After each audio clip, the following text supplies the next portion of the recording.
a second left. You are now tuned into the greatest sports show on the planet. That's Prince, and he's Barty. And you're now listening to Prince and Barty. Buckle up. Welcome back to Prince and Barty, man. Good to see you. Thank you for coming back. Thank you for listening. This is episode 117, man. Let's get right into it. The Denver Nuggets, man. We thought we were going to get an epic showdown of a Game 7, MVP versus MVP, and it did not deliver at all, man. Final score was 125-93. We were talking off air, and you were saying, man, what did I think about the game? And it's just, if you look at both teams, both home teams kind of dominated. You know, it's OKC is like a college environment. You know, if you think about Duke, you think about North Carolina, the crowd's always into it, man. You know, they're a small market team. So the basketball team is all they have. So the fans really bring it. You know, once Denver's playing from behind, they're not really that great of a team, you know, because you speed Joker up. He's uncomfortable. Joker's more in control when it's a half-court offense. They have the lead, you know, 2-3 possession games. But when it's a thing where he has to come back from 10, 15, 20 points, it's a dub, man. But just looking at that series as a whole, I guess the bigger question for me is, you know, what's next for Joker? You know, he put in his time. He got a ring. The bench been trash. That's been the talk since the beginning of the season. So what's next for the Nuggets?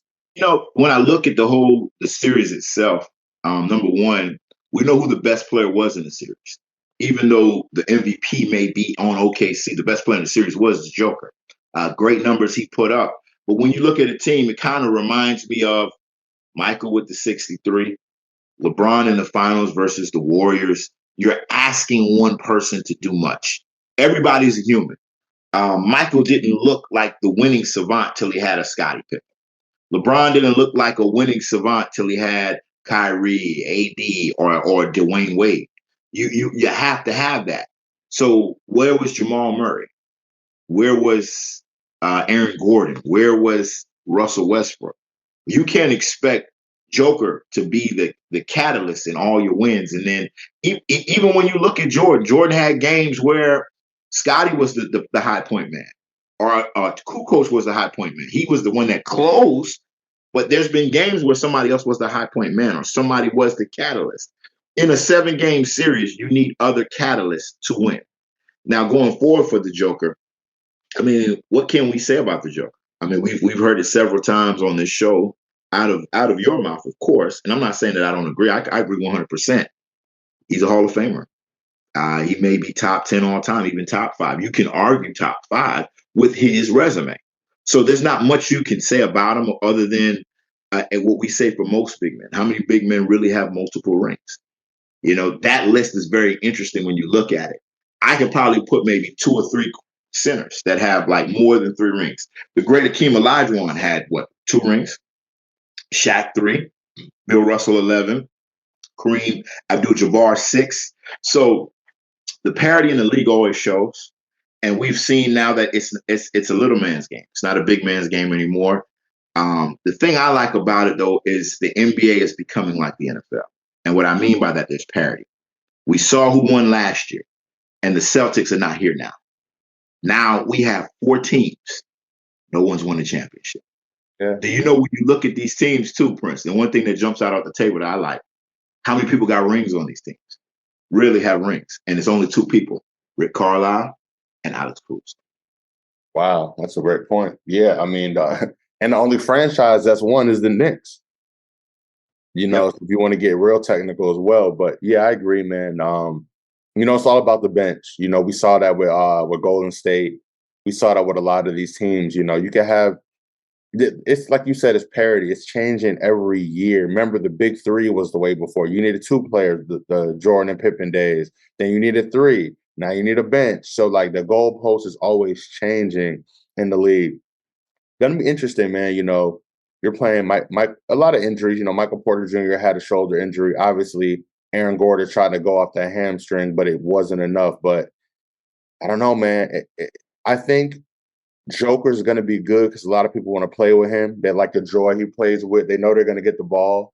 You know, Joker's not like a superstar where he's shooting up 30 shots. You know he's going to get other people touches. So I'm sure they'll get a free agent, but they got to put work in Denver, man. But looking at the Western Conference finals with Ant, Shea, that's going to be a good one, man. You know,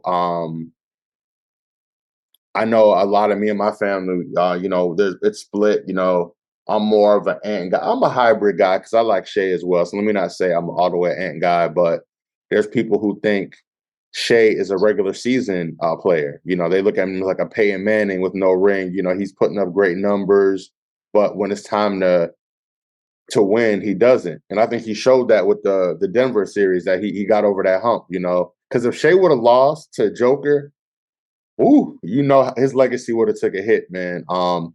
So looking at this OKC versus Minnesota series, what are some things you're looking at? I look at the series and what I see I see two men on the battlefield. On one side, you got a man who has two pistols. They're reliable pistols. They'll put holes in you. They'll kill you, but you only have two pistols. Then I see six people with Tommy guns on the other side. I know that Minnesota put us out, and I don't want people to think I'm making my pick off of the basis of that. I think Ant can be a difference maker. I think Randall could be a difference maker. But when you look at Chet Holmgren, you look at Jalen Williams, you look at the bench of OKC. OKC bench is better. Then on top of that, they just played the best center in the league, and they won 3 times handily. Now you're going up against a team that only has 2 stars. Who is Michael Conley going to guard? Who is Ant going to guard? Who is Jaden Daniels going to guard? Yes, Minnesota plays great defense, but then when the bench comes in, what are their bench going to do? And that's what kind of scares me about the series. The good thing with the series, though, is that it's going to be won by the coaches. So if Finch has a good game plan, then he can win that series. The series is much closer than most people think, but I'm rolling with OKC in 6.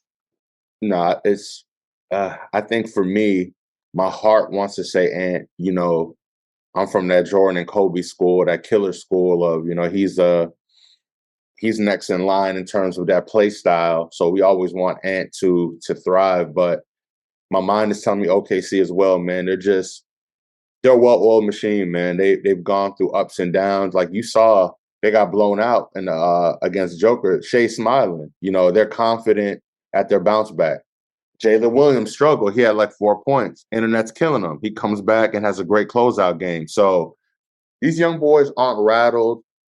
And man, can we talk about Alex Caruso, that championship DNA? He talks about just playing with Braun and what it meant to him, bro. That dude plays hard. He knows how to win. So just having somebody like Caruso, who's been in the trenches, who's been around Braun, watch him train, been around AD, he brings a different dynamic to them. You know, Lou Dort. It's tough, man. But what I do know is going to be entertaining. It's going to be exciting. So, but I'm with you, man. I probably have OKC to edge them out. I think OKC is easier to win in Minnesota, if that makes sense, versus Minnesota winning OKC. So I don't know. I think OKC will get one in Minnesota. Don't know if Minnesota will get any games in OKC. So that's kind of where I'm at. Take that what you want. I'm looking at because you know the road. It's all about them road wins. You look at that Boston series. They took 2 on the road, the first 2 games, and that kind of set the table for the series. So I think it's going to be exciting, man. I know the NBA is happy. 2 of the games, young stars. You know, Ant will be an MVP candidate probably next year or years to come. So salute Adam Silver. You got a great matchup. But let's go to the East, man. Boston Celtics, they couldn't get it done. Obviously, we saw the Achilles injury with Jason Tatum, and you kind of know it was a wrap from there. You know, they had a good bounce back game, but it just wasn't enough, man. What I will speak on, though, is that what I noticed, you know, a lot of people were saying last year after Jaylen Brown won the Eastern Conference Player of the Year, and he won the Finals MVP. Is he better than Tatum? Is he? A lot of people kind of want to pit them to get against each other, but we saw that Tatum is that guy from just the season he had this year. And I don't know. I think Jaylen Brown's a really good basketball player, but he definitely is a number two. And I mean that with all respect, where when he has to lead, he was playmaking the first game, had 10 assists, the ball was moving around, but ultimately the turnovers, the attention to detail, the ball dribbles off his foot sometimes. Some of the mistakes he makes, it's kind of head scratching at times. NBA Twitter says he can't go left. He just wants to sit on that right hand. So a lot of little mechanics he has in his game aren't polished enough to just lead a team, and I mean, they said he was playing with that's a question I want to ask for you real quick. What do you think about people saying their injuries after the fact? Because they say he was playing with a torn meniscus, a partial tear in his knee. What is that? What does that mean? Is that worth knowing? What do you not want from that? I don't get that. Well, I know this. If his name was LeBron James and he gave that excuse, we would be crucifying him right now. That's the only statement I'm going to make. One thing that me, I know I always go. It comes back to Bron, but Bron is forever put on the cross in the NBA because of the things said that we let other people slide with. That's why I asked you what I asked you yesterday about Joker in Game 7. If LeBron did that, would we have this conversation? So it's a very interesting. And I do know LeBron puts himself to a pedestal of the greatest player that most people say we've ever seen. So that's why he gets that. But now I always think that everybody should be graded by that when we get to this moment. We get to this moment, be fair across the board. Treat everybody like you treated Jordan, like you treated Kobe, like you treated Michael, and like you treated LeBron. I really don't care for it. One thing I want to address too, I just want to correct myself at the top half of the show. I did say that it was 2 people with rings. Pascal Siakam got a ring with the Pacers. We got to give him love for that. When I look at the series, man, the biggest thing that jumps out on the table for me, Prince, is number one, if Indiana can win and win the championship, Rick Carlisle is going to get some respect on it. Well deserved. We're talking about one of the greatest coaches we've ever seen. Now, let's look at it from this perspective. You beat the Miami Heat. Big three. You beat the big three. Probably people say one of the greatest big threes of all time. Now, you're going up against a team that won 60-something games. Let's just say it is OKC. And you beat them. Rick Carlisle has to get love. Even if it's Ant-Man and you beat Ant-Man. You beat 2 of the most dynamic guard players in LeBron and Ant-Man that we've ever seen. So I'm kind of leaning towards Indiana, even though it will be 2 small market teams in the finals. But I also like with this series too is, can we stop saying that Halliburton is overrated? Yeah, that's disrespectful. How is he overrated? He went to an in-city championship, in-tournament championship in the middle of the year versus the Lakers. And then now, last year, he went to the Eastern Conference Finals. Who is the leader of that team? Is it Pascal? No. Is it Nesmith? No. It is Halliburton. He's an Olympian. He played more than Tatum played. Exactly. And so that shows who he is. Like, we have to stop. This man deserves more respect. I really don't like it because he reminds me of a better scoring John Stockton. He needs his love.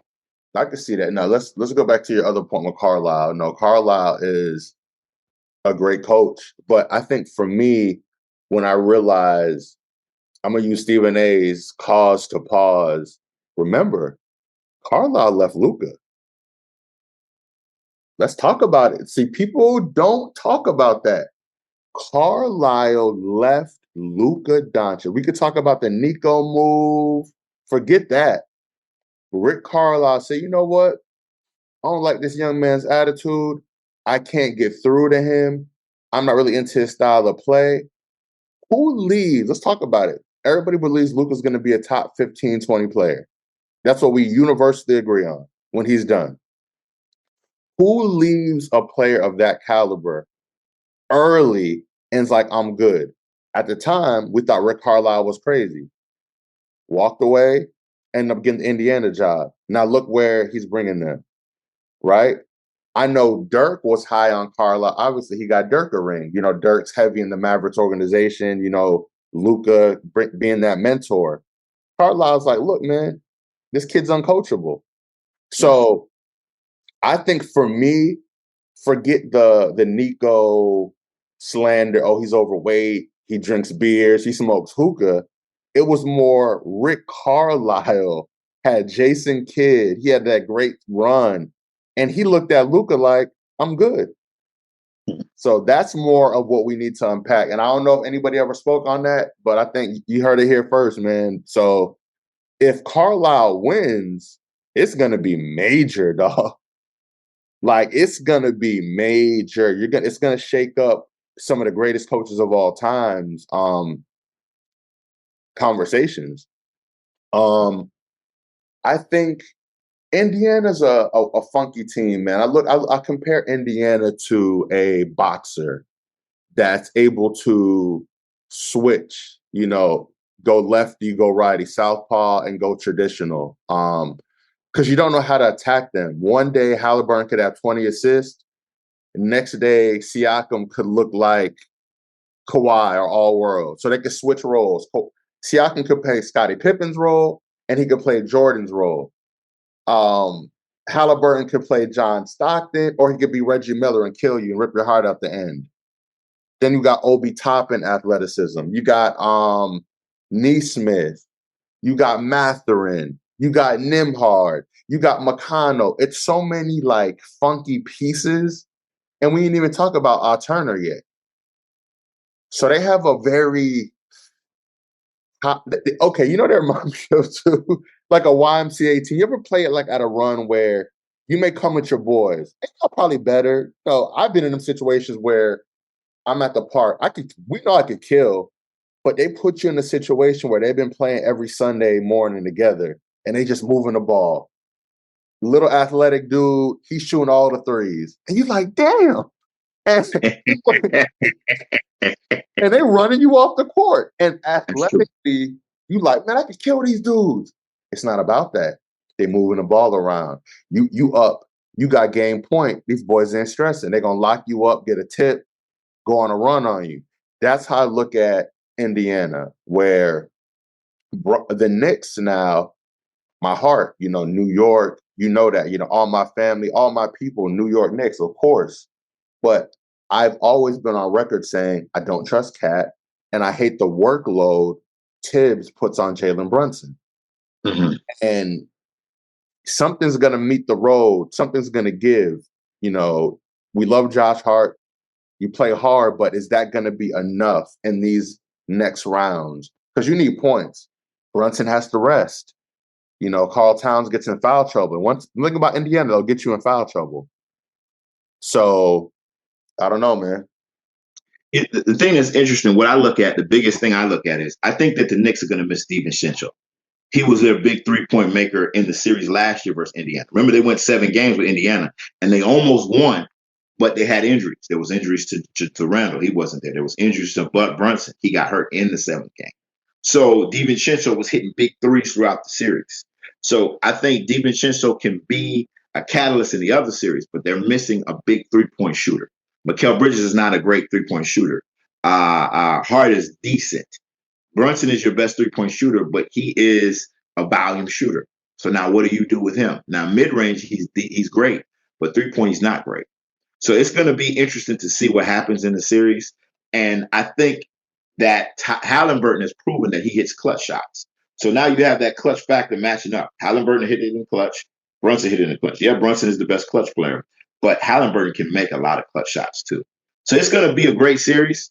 I probably have Indiana winning in 6. India in 6 and OKC in 6. All right. No, I respect that. It's funny, you know, I was thinking about, if you think about the NBA Finals, though, if Minnesota were to advance and the Knicks were to advance, that'd be a great storyline. You know, obviously Kat and Julius Randle were in that trade. Even Chenzo's in that trade, ex-Villanova player, you know, so storyline wise, for the NBA rating wise, that'd be a great series. 100%. Like you said before, two small market teams that we might get that, but it might be one of the lowest ratings that we've seen, in NBA finals. But hey, man, it's not about that. It's about these boys going out there and competing. But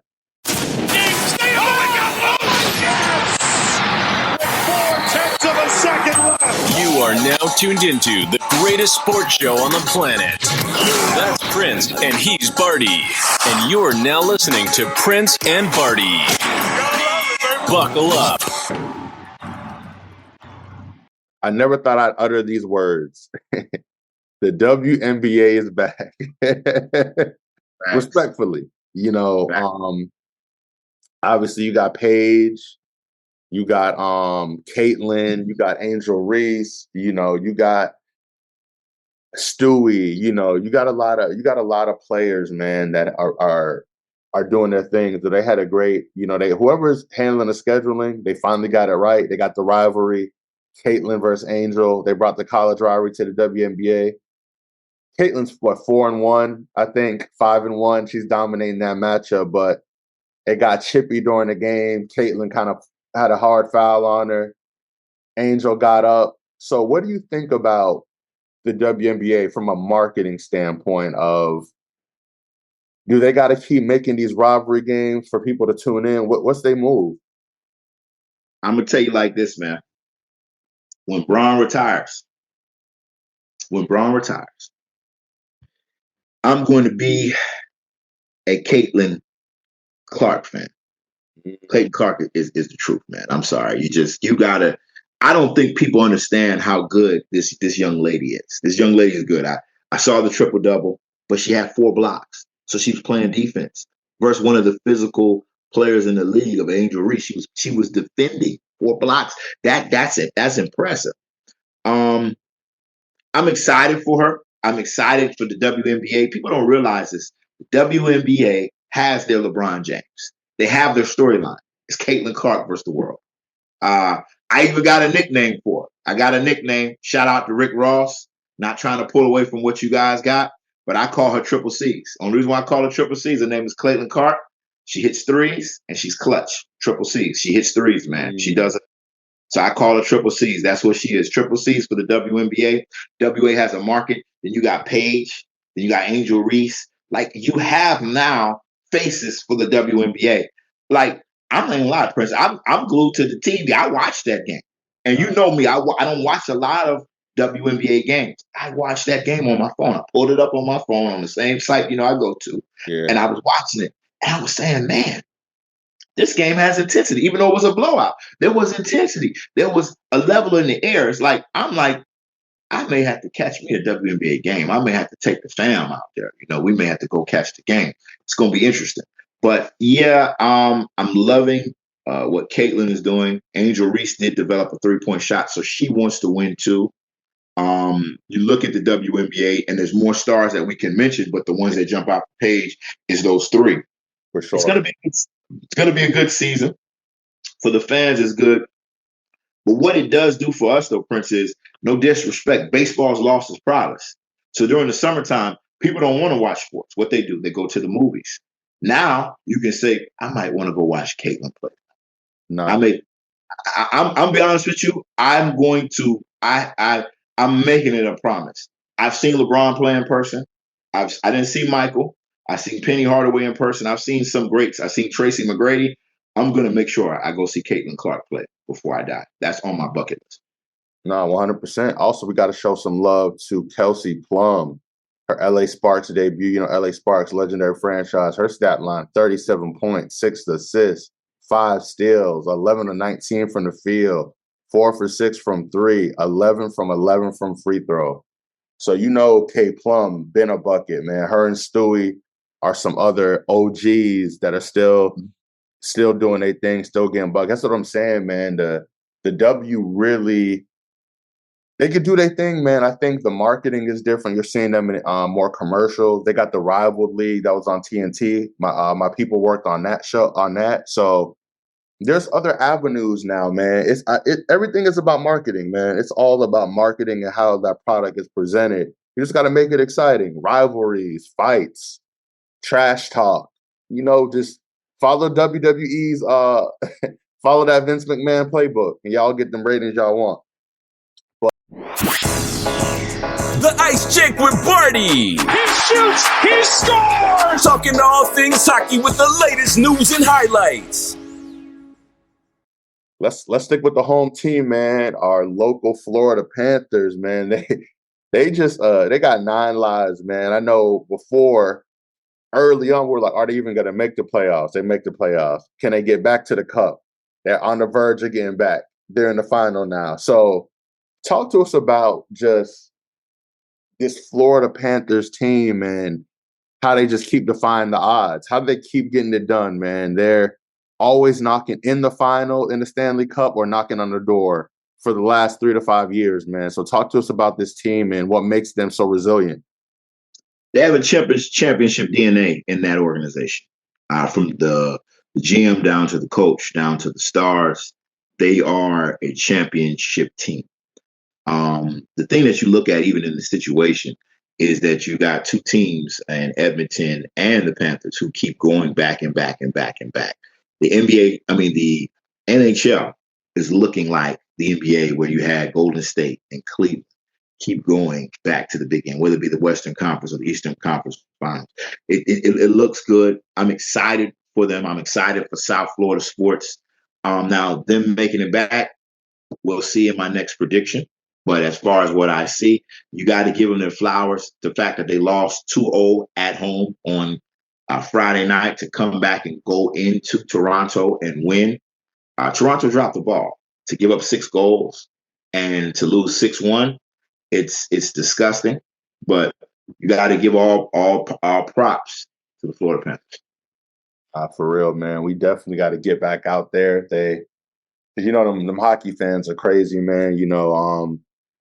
Like I've always said, hockey wasn't my first love as a fan, but you definitely opened up my eyes, and just being at those arenas, man, that energy of the fans, and it's a dope atmosphere. So we'll definitely be on location interviewing these crazy fans. And if you see us at these Panther games, show us love, man. Give us a follow. We'll definitely have prizes, giveaways, and make it dope for y'all for sure. But let's get into this TV movie talk, man, as we wrap up episode 117, man. What are you looking at? I know Superman's coming up. I know there's a lot of big movies, big TV releases coming back. I just heard shout out to my boy Siddiqui, Jessica Jones is coming back. I'm a Jessica Jones guy, I must admit. So I'm excited for the return of Jessica Jones. But talk to me. You got Ironheart coming out. This is like a sequel to Iron Man on Disney Plus, where they have the black young lady who is supposed to be the heir apparent Iron Man. Should be a decent series. There's a lot of other things that's coming out as far as on Disney Plus. I heard that they're working on a Darth Vader actual series, and they will have Hayden Christensen in there talking about. A lot of people don't understand the feats. The 2 greatest Force users in that universe was Darth Vader and Luke Skywalker. And just remember this one thing: people don't know this. When Luke was in his prime, he was better than Darth Vader. Luke once closed the wormhole with his power of the Force. So you just have to do your research and study. But that's going to be interesting. I would love for them to do a Luke Skywalker series. That would be crazy. Of course, you got Fantastic Four coming out. You have the new Mission Impossible that drops this Friday. That should be interesting. Me, man, I ain't gonna lie to you. I'm more excited about fantasy football. I've already got my league set up. So everybody's already put they signed to join the league. So I'm more getting ready for that. This is going to be a good year for I start early with fantasy. I start from April or May and April to start picking my people out who are going to pay. Movies, I think, have been saturated. I know we just had that Final Destination that came out, and I don't know how good it did in the opening week at the box office, but everything is like a remake.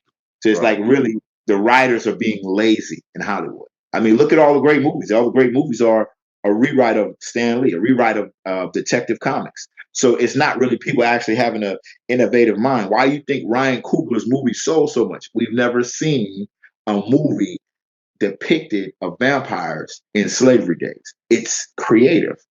Movies are not creative anymore. It's rewrites. Everything's a rewrite. I mean, This Is Us is a rewrite of a video game. Staying Alive was a rewrite of a video game. So everything is rewrites. So it's kind of like movies are good, but then who's acting and who's writing?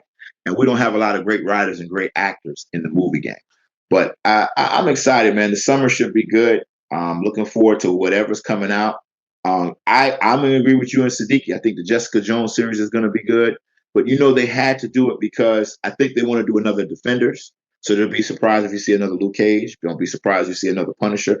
I heard they're going to have another Punisher. I don't know if it's going to be a shorter series than 6 episodes. But from what I hear, it's going to be probably one of the glorious things we see in Marvel MCU history. So that should be interesting as well. Yes, sir, man. So this weekend I went to the Vibes Cartel concert, man. So with the wife. So I'm trying to just step out more and go to more concerts. We got Chris Brown coming up in July, but Chris Brown locked up overseas. So we hoping that he'll be good for that concert. But I got some information though. What's interesting. So I don't know if historically, Caribbean and reggae music, they don't pay as much as like a hip hop in terms of show money. So, but what Vibes Cartel is doing is kind of historic. He sold out the Barclays 2 nights in a row. So he's selling out like as if he's Hove. Hove hasn't even done that, right? We're talking about a dude who's been locked up for 12 years and could come out and deliver something like that. He had certain guests that came up. On the Miami show, I think Offset came out. One of his longtime producers, Russian, was there. Steph London. So it wasn't like a great, but for one person to bring a crowd out like that, and they saying he get like $1 million a show, bro. So, as a Jamaican, that's big money, man. He not getting shortchanged. So salute the Vibes. Oh, salute to my homegirl Esperanza.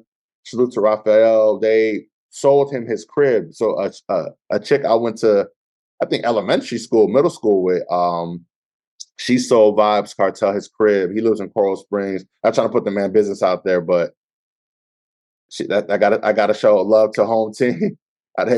Don't show up the Vibes house. I ain't saying you, but just want to show love to my people, man, doing big things. But we appreciate the last show. Was going crazy. The downloads. Yo, we get a lot of love on Apple, man. Shout out to our Spotify, iHeart, and Amazon listeners, and YouTube, obviously, but Apple, we see y'all, man. Apple, we see y'all. We appreciate the love. We appreciate the downloads. And like I said, hit us on our DMs and let us know what you want us to talk about. I know y'all hit me personally, but hit the Prince and Barty DM. Hit the comment section and let us know what we should be talking about, what y'all want to talk about. Do y'all want to hear more Formula One? Do y'all want to hear more soccer? We just want to deliver stuff we feel like y'all want to hear from us, but we're not opposed to talking about other stuff either. That's a fact. Definitely hit us up, man. And I'm gonna give you a quick play if you're trying to make some money. Y'all go ahead and go to Cash 3. It's episode 117. Put that 117 on Cash 3. If you hit, make sure you shoot us a cut, Prince and Barty. Yes, sir. We out of here. See y'all next time. Facts. Prince and Barty will be doing live broadcast at several locations around the country. Follow and like all Prince and Barty's social media pages for exclusive details. There will be game tournaments, sport trivia, best fan contest, and cash giveaways all night. This can be your chance to win big.